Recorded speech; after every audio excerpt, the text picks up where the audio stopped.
Muy buenas tardes. A nombre del doctor Raúl Andrade Bustamante, les damos una cordial bienvenida a esta conferencia.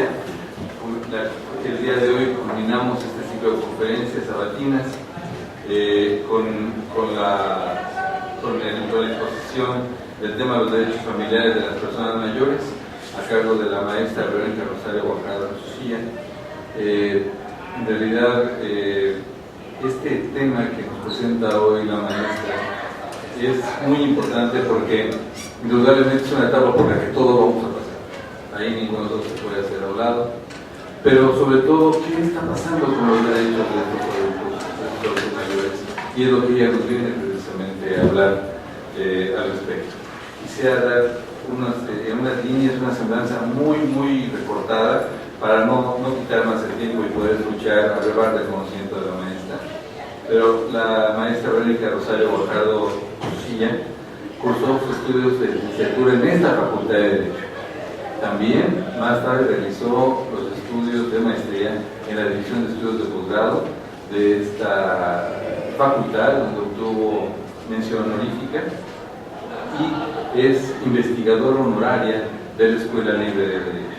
Actualmente ella es docente en esta facultad, en la División de Universidad Abierta, es una distinguida servidora pública del Tribunal Superior de Justicia de esta ciudad y también cuenta con, entre otras obras, entre otros artículos que ha escrito en revistas especializadas, con el libro Los Derechos Familiares de las Personas Mayores.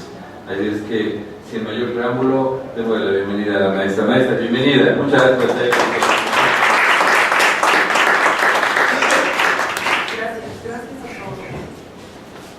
Gracias a la Universidad Nacional Autónoma de México por la invitación, gracias a la Facultad de Derecho, al doctor Raúl Contreras Bustamante, muchas gracias al jefe de la División de Universidad Abierta, maestro Pedro Razo Vázquez, a la maestra Ana Gabriela Ancona y a ustedes sobre todo por asistir, por tomarse el tiempo de venir.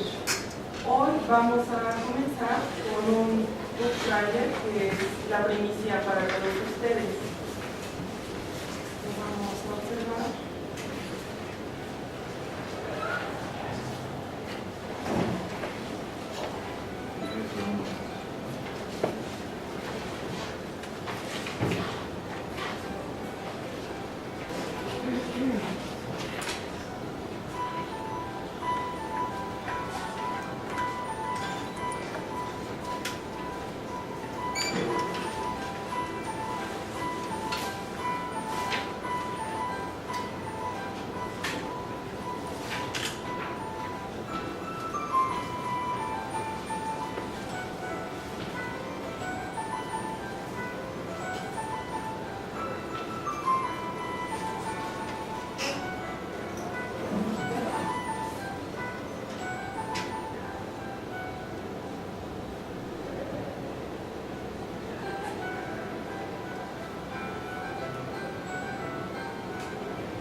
Eso es la niñez.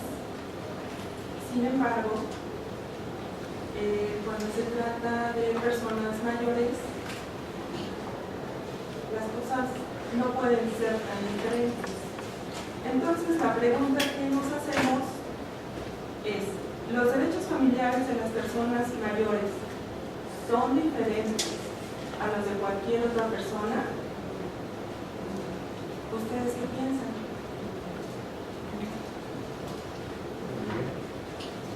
No debería de ser, ¿verdad? Yo trabajo para el Tribunal Superior de Justicia también.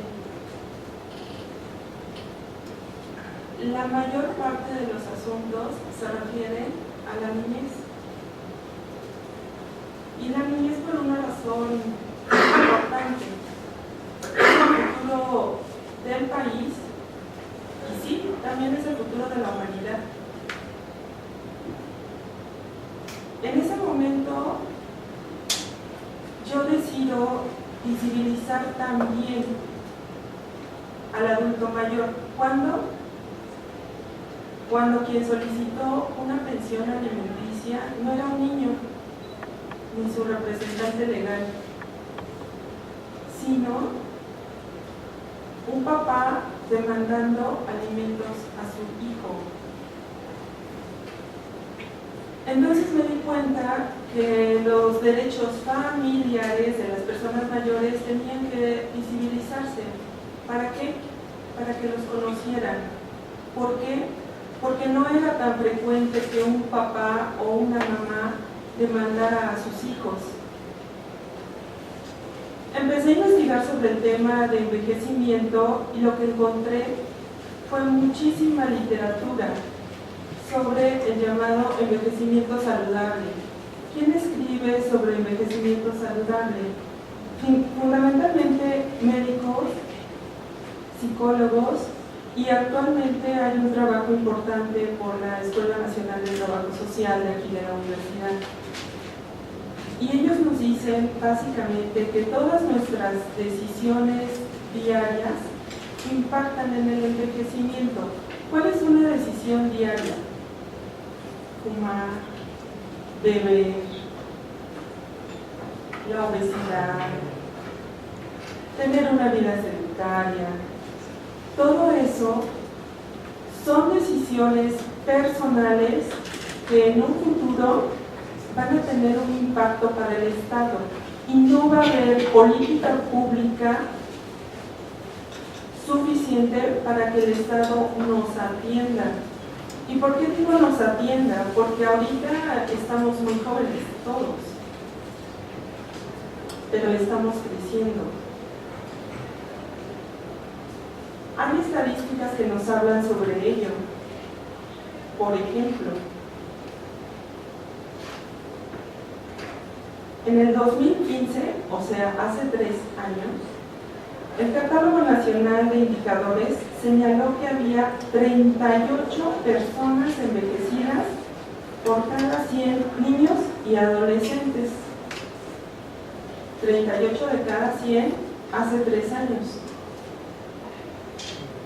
Ahorita seguramente serán 40 de cada 100.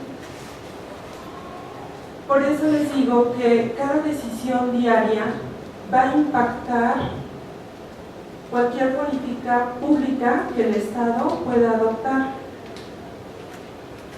Y entonces vamos a ver qué nos dice nuestra Ley de los Derechos de las Personas Adultas Mayores. Los siguientes artículos son poesía pura. El artículo 6. La familia de la persona adulta mayor deberá cumplir su función social. Por tanto, de manera constante y permanente, deberá hacerse cargo de cada una de las personas adultas mayores que formen parte de ella, conociendo sus necesidades, proporcionándole los elementos necesarios para su atención integral. Y entonces nos queda a todos claro que la familia debe de ser la primera red de apoyo de todas las personas adultas mayores. Una persona adulta mayor se cataloga así a partir de que tiene 60 años. Y gracias a los avances de la medicina, pues nuestra expectativa de vida será de 82 años. El artículo 7 dice que el lugar ideal para que la persona adulta mayor permanezca es su hogar, y solo en caso de enfermedad, decisión personal o causas de fuerza mayor podrá solicitar su ingreso en alguna institución asistencial pública o privada dedicada al cuidado de personas mayores. Y yo les pregunto, ¿y si mi abuelita decide irse a una institución de asistencia privada, quién pagará?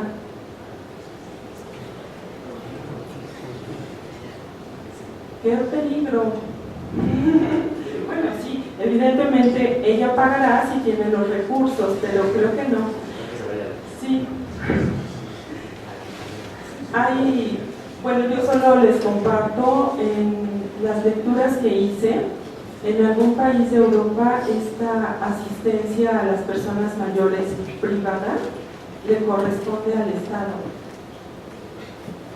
Hace mucho que estudié geografía y me enseñaron que en México no era parte de Europa. Yo creo que no va a ser el caso que el Estado, además de adoptar políticas públicas para atender el envejecimiento, pues nos pague una institución asistencial privada.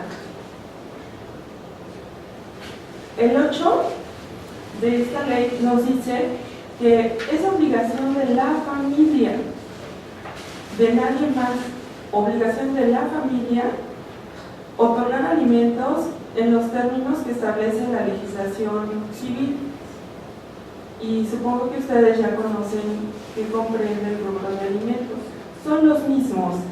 El único que se debe de añadir es la atención geriátrica. Es atención médica especializada. No es ir con un médico de genéricos, similares, farmacias, no. Es una atención médica especializada la que debe de cubrir el concepto de alimentos. El segundo dice que es fomentar la convivencia familiar cotidiana, donde la persona adulta mayor participe activamente y promover al mismo tiempo los valores que incidan en sus necesidades afectivas, de protección y de apoyo. Y lo que me interesa destacar es que la persona mayor debe de participar activamente. Sin embargo, hay quienes consideran a las personas mayores, a nuestros abuelitos, un mueble más de la casa. En la fracción 3 dice conocer los derechos de las personas adultas mayores previstos en la presente ley y en otras disposiciones.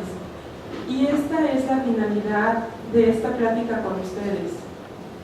Los abogados y los estudiantes de la licenciatura en Derecho debemos socializar los derechos familiares de las personas mayores. ¿Para qué? Para que los conozcan. Si un derecho no se conoce, difícilmente se va a poder ejercer. Entonces la finalidad es eso, que ustedes promuevan qué derechos tienen sus abuelos, qué derechos tienen sus papás si son mayores de 60 años. Y además, la forma en que los deben ejercer. 4. Evitar que alguno de sus integrantes cometa cualquier acto de discriminación, abuso, explotación, aislamiento, violencia o actos jurídicos que pongan en riesgo su persona, bienes y derechos. Y este es el tema de hoy. Es lo que vemos en la calle. Yo les pregunto, ¿por qué hay tantos adultos mayores en situación de calle?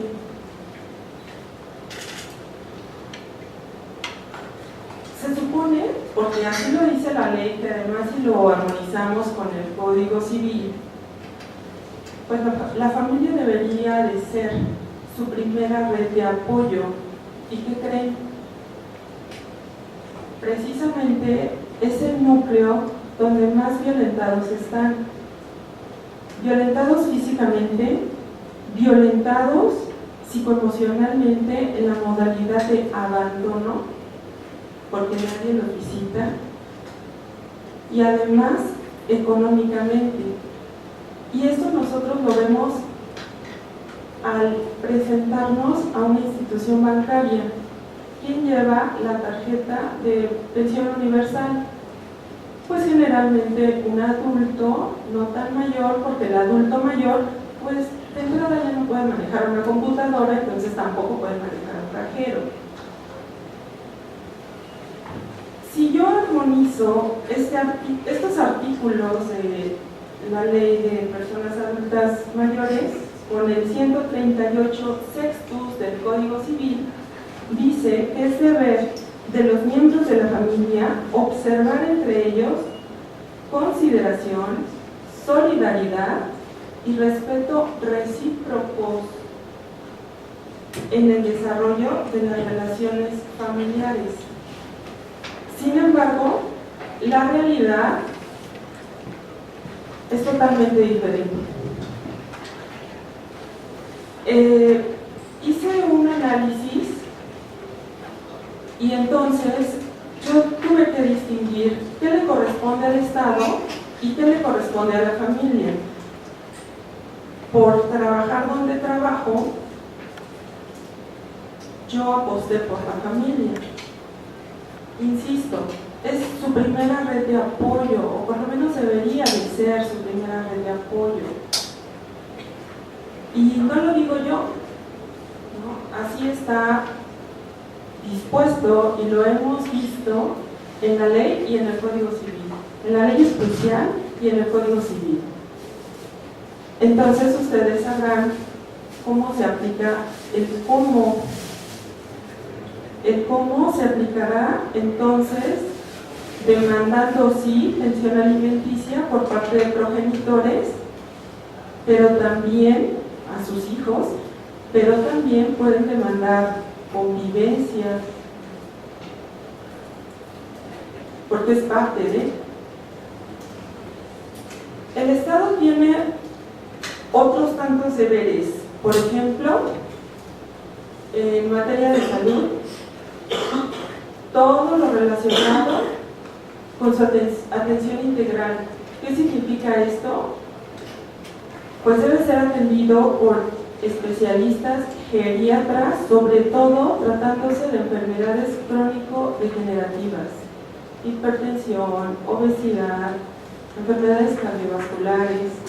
Siempre debe tener el Estado una atención integral, pero además tiene obligaciones como especiales, como cuál, esta ventanilla de atención preferente. En algunos lugares ya se está manejando, sobre todo en medicina.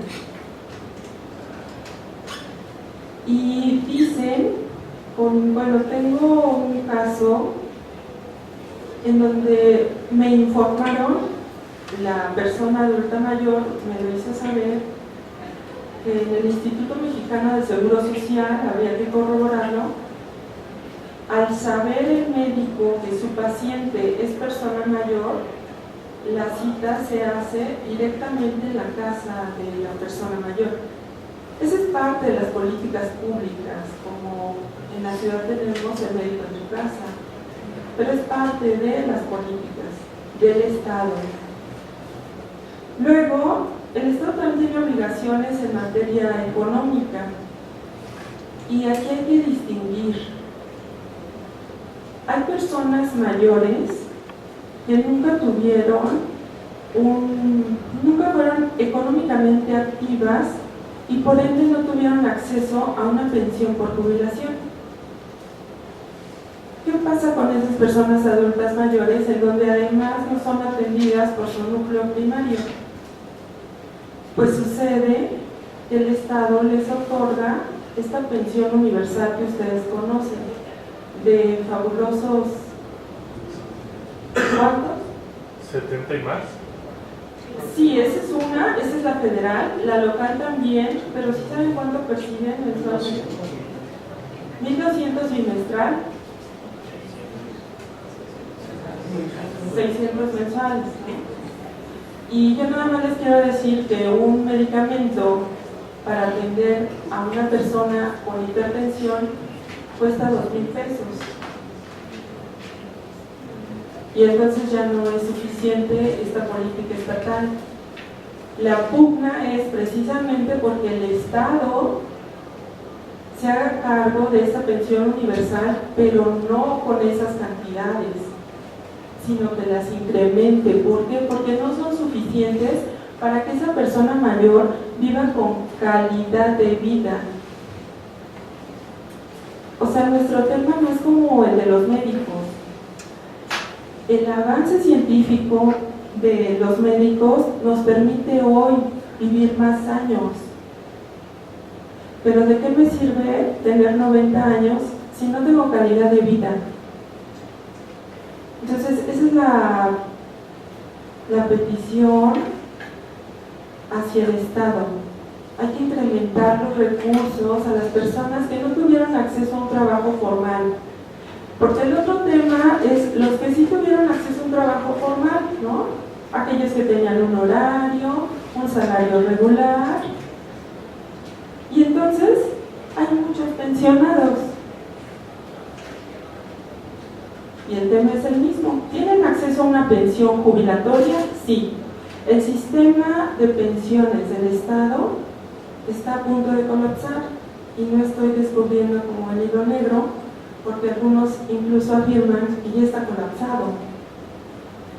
Estas pensiones por jubilación o jubilatorias resulta que tampoco son óptimas para que una persona mayor viva con calidad de vida. ¿Por qué? Porque son inferiores al salario que ellas percibían. Entonces ya no tienen el mismo poder adquisitivo.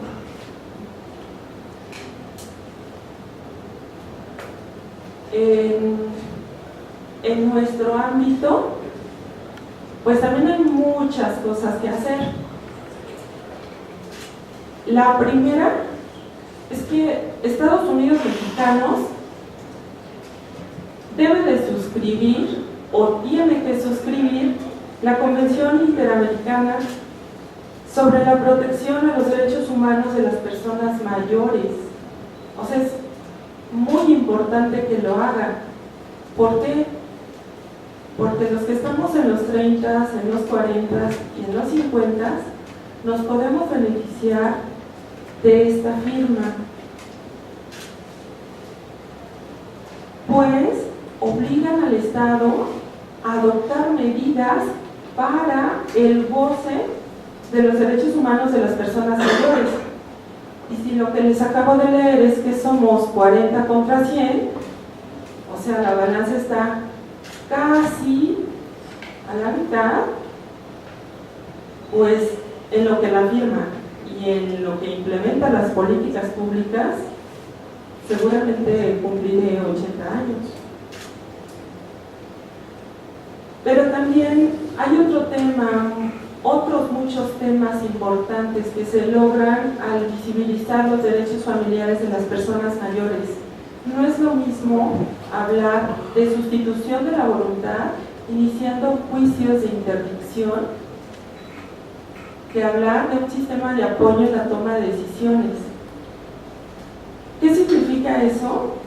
Pues que un grupo multidisciplinario le ayude a una persona a decidir sobre su persona y sus bienes.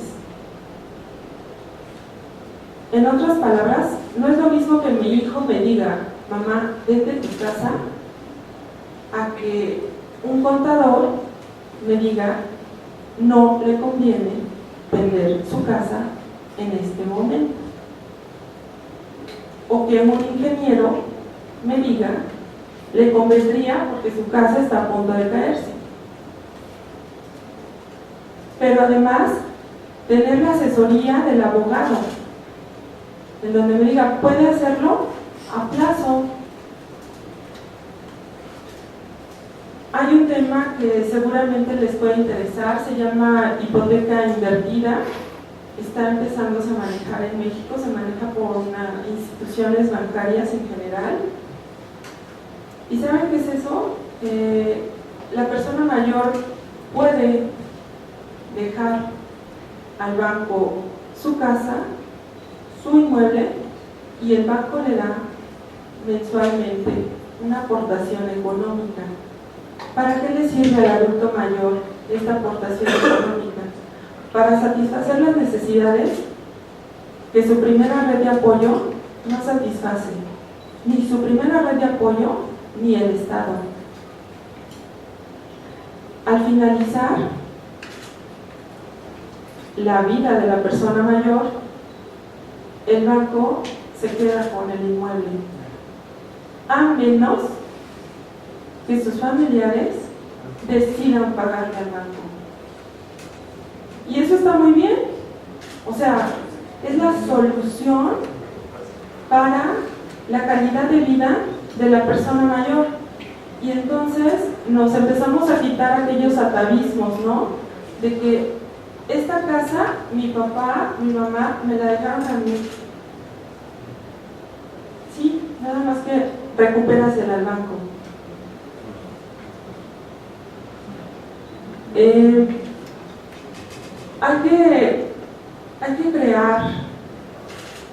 Hay que crear políticas públicas importantes para las personas mayores, pero también ustedes tienen que difundir figuras jurídicas que conocen. ¿Para qué? Pues para que las personas mayores las usen. Una figura que ustedes pueden promocionar como estudiantes de Derecho, ¿cuál creen que sea? Está de moda. Puede ser el usufructo. Es septiembre, muchachos. El testamento. Vayan con su vecina, vayan con su vecino. Es mes del testamento. Y nos quita de problemas a muchos. Esa es una. La otra es la tutela cautelar. Pueden recomendarle que piense quién de su entorno le gusta para que lo cuide en su persona y en sus bienes. Y no necesariamente tiene que ser un familiar. Y tiene que conocer las obligaciones del tutor o la tutriz. O sea, son figuras muy familiares para ustedes en las que deben de propiciar su uso. Y lo que deben de dejar de usar es el juicio de interdicción y optar por este sistema de apoyo en la toma de decisiones. Eso sí sería muy importante. Es todo de mi parte. No sé si tengan alguna duda, alguna pregunta. ¿Quedó todo muy claro? Compañero. En caso de pensión retroactiva, ¿a partir de qué punto puede solicitarlo la persona mayor? Es decir, usted me dice que es a los 60, pero en caso que sea jubilado es a los 65. Supuestamente la semana pasada querían ampliar a 68 años la edad de retiro. Entonces, en este caso, supongamos el adulto mayor se jubila, no le alcanza, ¿podría solicitar pensión alimenticia retroactiva desde los 60 o solamente desde que salió de laborar? No, mira, si tú me estás hablando solo de la pensión jubilatoria, pues es desde que, ¿no? Pensión de la pensión alimenticia. alimentaria. Vamos a distinguir. Okay. Pensión alimentaria universal es política pública del Estado. Pensión alimenticia judicializada se refiere a que un papá demandó a sus hijos. ¿A cuál te refieres? Es un supuesto, es decir, o sea, el adulto mayor se jubila, pero el dinero no le alcanza. Ajá. Entonces, ¿qué pensión hacia los hijos? Los demanda retroactivamente. ¿A partir de qué momento puede ser retroactiva? ¿Desde que se jubiló o desde que ya es considerado adulto mayor por la política pública? No. En este caso, la pensión alimenticia va a ser desde el momento en que él, desde el momento en que él lo demande y un juez se lo conceda. Aquí no tiene que ver la aplicación retroactiva de la pensión, sino el momento de la solicitud y de su concesión. Si hoy un juez determinó que yo tenía derecho a una pensión alimenticia equivalente a 2,000 pesos y mis hijos hasta el 2020 no se hacen cargo, entonces yo puedo demandarle, sí, retroactivamente hasta el día de hoy, pero no antes. ¿Ok, compañera? ¿Hay una especie de impedimento en ya tenga una atención por parte del Estado y tenga una hipoteca inversa con el banco o es aparte? No, es totalmente diferente. Compañera. ¿No sería a lo mejor importante pensar que si la construcción del patrimonio de una persona le toma muchos años para adquirir un bien inmueble, muchas veces, casi todas a través de un crédito, esta hipoteca inversa pueda suponer también de alguna forma una ventaja para estas instituciones crediticias que se benefician del crédito y después de una hipoteca inversa? ¿No sería también preocupante o importante para el Estado dirigir los ojos a regular estas tasas de interés o de ganancia rédito que tienen los bancos a través de esta doble ganancia, se puede decir así? Sí, fíjate que has tocado un punto muy importante, porque justo eso es materia de debate. Mi postura es, no importa que se lo quede el banco y que gane el banco, mientras esa persona mayor viva con calidad de vida, que las personas que deseen quedarse con ese bien inmueble hagan lo que puedan por recuperarlo.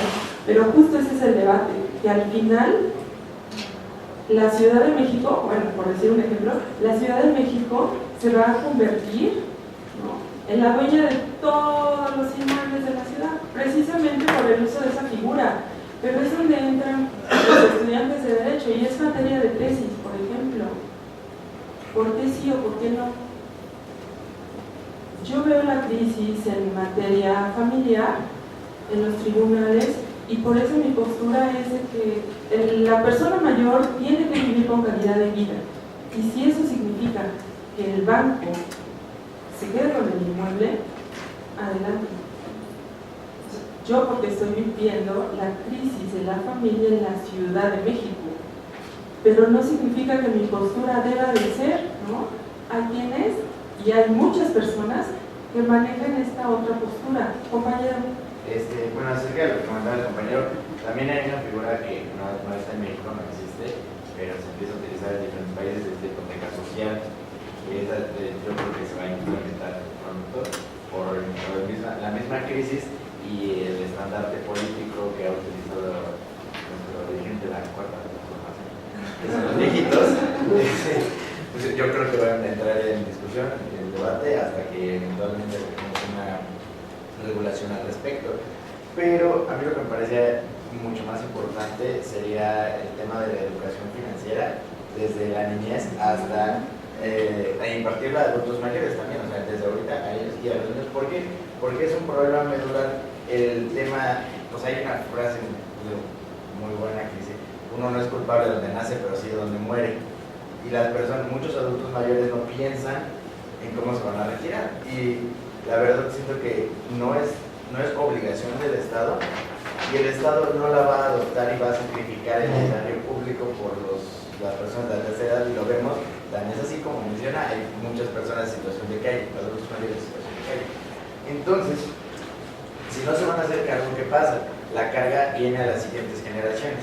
Entonces las siguientes generaciones mantienen programas sociales para las generaciones que ya salieron de trabajar y al mismo tiempo pues a sus hijos, ¿no? Entonces es una carga excesiva financieramente para una generación que al final lo que se quiere evitar es que repita el mismo patrón, y entonces nosotros dejemos la carga a nuestros hijos. Entonces yo creo que sería muchísimo más importante hacer una regulación en cuanto a políticas públicas que no solo incluyan el dar una cantidad que en muchos casos es miserable de dinero, sino la educación para que ellos puedan aprovechar el patrimonio que ya crearon y en el caso de los niños tener una educación suficiente como para para prever ese tipo de situaciones y llegar en condiciones totalmente diferentes que esperemos idóneas y pues a darle la vuelta a lo que vivieron sus abuelos, nuestros abuelos. Sí, fíjate que si tú entendiste el mensaje que yo quería transmitir, me doy por satisfecha. ¿Por qué? Porque justo él mencionó la palabra que hoy venimos a abordar, educar. Y él dijo, vamos a educar financieramente. Y yo adiciono, vamos a educar jurídicamente a todos nuestros adultos mayores. Ese adulto mayor, de acuerdo con las leyes vigentes todavía en el país. Sin embargo, por convencionalidad, ya se maneja el término persona mayor. Muy bien, compañera. Ya en el caso de llegar al juicio de alimentos, ¿qué tanto pesa que el adulto mayor ya esté pensionado? O sea, ¿qué tanto pesa en la decisión del juez en otorgar o no otorgar la pensión, o en qué porcentaje, si es proporcional o no? Es igual que con los niños, los principios siguen siendo los mismos: necesidad, capacidad. Es decir, yo soy persona mayor, recibo mi pensión alimentaria universal, pero mi medicamento cuesta 2,000 pesos. Tengo 2 hijos, uno no trabaja y el otro sí. Eso es lo que se va a atender por el juzgado, las posibilidades de quien no trabaja y del que trabaja. Y también ellos tienen otros acreedores alimentarios. Eso no lo puede eximir el juez. Todos esos elementos son valorados por el órgano jurisdiccional, igual que se trata de niños. O sea, es lo mismo. Los principios son los mismos, ¿no? A lo mejor, bueno, es que entonces ya nada más le faltan 800 pesos para que compre su medicamento. Sí, pero me falta pagar la renta, me falta comer. ¿Sí me entiendes? ¿Alguien más? Compañero. Justo en el desconocimiento del contenido de la convención que usted platica, ¿cuál puede ser el impedimento para que el Estado mexicano hasta ahorita no suscriba, o cuáles podrían ser las consecuencias que encuentra el Estado para no poderlo suscribir? Mira, yo creo que nos tiene miedo, porque estamos creciendo. O sea, la población está creciendo. Dicen que precisamente no la quieren firmar por un tema presupuestal. Porque curiosamente Estados Unidos mexicanos firma todo. Creo que hasta un terrenito, ¿verdad? Ay, sin querer se nos pasó. O sea, firmó todo. Pero esta convención no ha querido o no ha podido. Pero es muy importante que la firme, porque incide directamente en los derechos humanos de las personas mayores.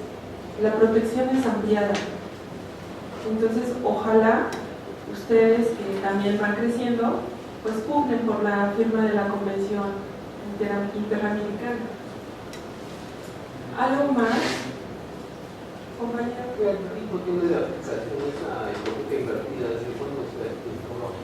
No está instaurada, compañero. Está en, ¿cómo le explico? En etapa de ensayo-error. Solo un banco, por no hacer comerciales, ¿verdad? Solo un banco en el país, y específicamente en la ciudad, ha estado analizando el tema, porque a los bancos tampoco les conviene, no crean que es así de, ay, voy a ser dueña de una casa. Sí, pero primero le pagas al señor o a la señora, y hasta el final de sus días será tuya. Y entonces imagínense si usted es banquero, ¿no? Y que todos estos son sus inmuebles. ¿De qué le sirve si no tiene disponibilidad? Entonces también es un tema para los bancos, financieramente hablando. Pues muchas gracias por su asistencia, compañeros, y espero les haya sido de utilidad y de verdad promocionen, jurídicamente hablando, los derechos familiares de las personas mayores. Gracias.